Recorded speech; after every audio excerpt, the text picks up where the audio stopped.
Well, good morning, everyone. Oh boy, the challenge that we've got here is I've got 6 minutes and I'm a business coach. And if I'm going to maximize your learning for the next 6 minutes, I'm going to need a little participation. So good morning, everyone.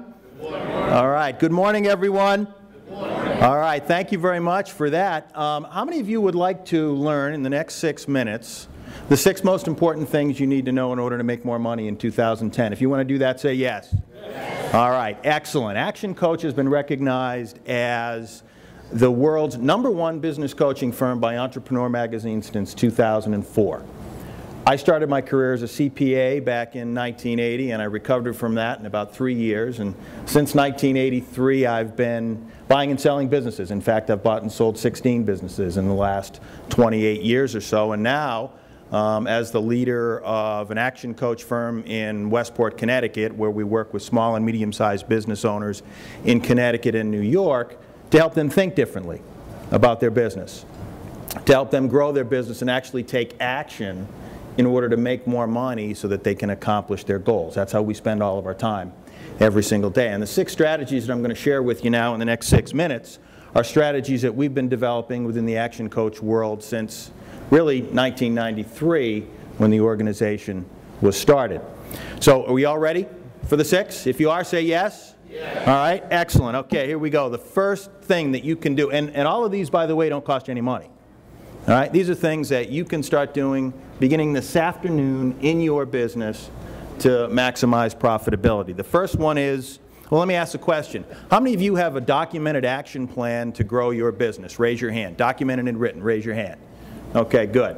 How many of you think that that's important, to have a documented action plan to grow your business? Even more. So those of you who raised your hand the second time and not the first, why don't you have it written down? All right, so rule number 1, have a documented written action plan to accomplish your goals for 2010 with very, very specific goals so that you can focus all of your energies to achieve those goals.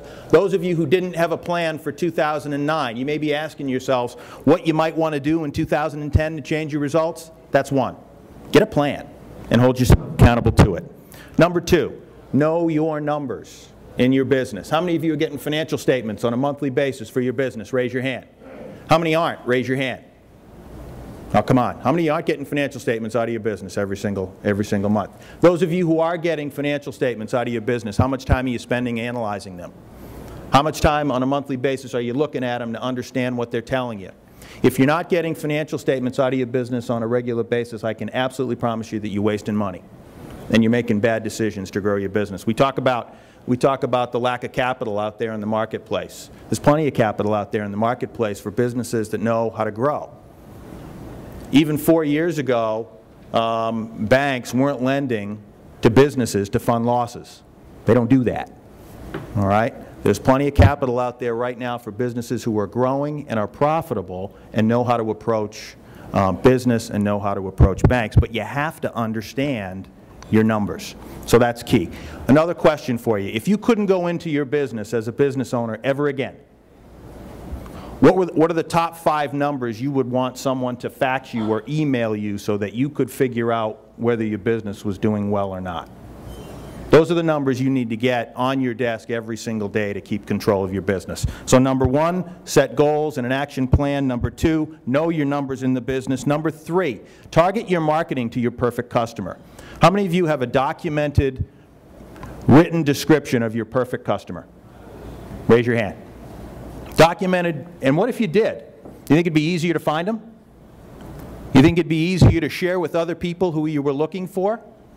So that's another piece of information that you need to have, a documented and written description of your perfect customer. If you're having a challenge with that, just think of the best customer you've ever had. Write his or her name down on a piece of paper and then just start describing them. That's number 3. Number 4, change your sales process to get a better conversion rate.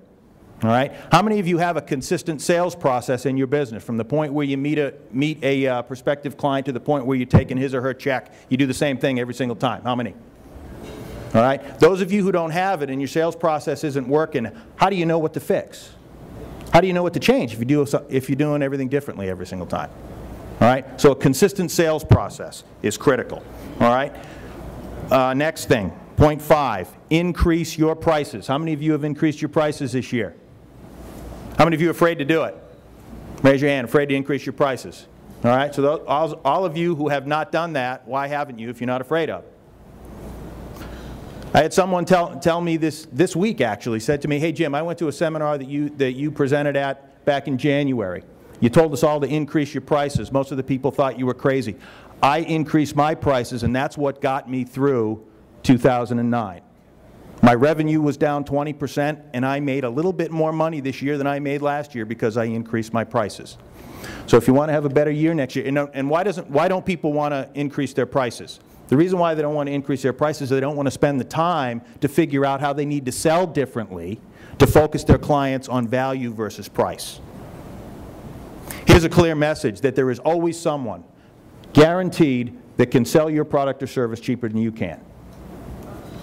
And if you want to get in that game, it's going to be a very difficult one to win. And then finally, maximize the value of your existing database. All right? You don't need new customers, you just need to sell more to your existing customers. So what are you doing to stay in touch with your customers and maximizing that value? All 6 of those things don't cost you any money. They'll cost you time and focus.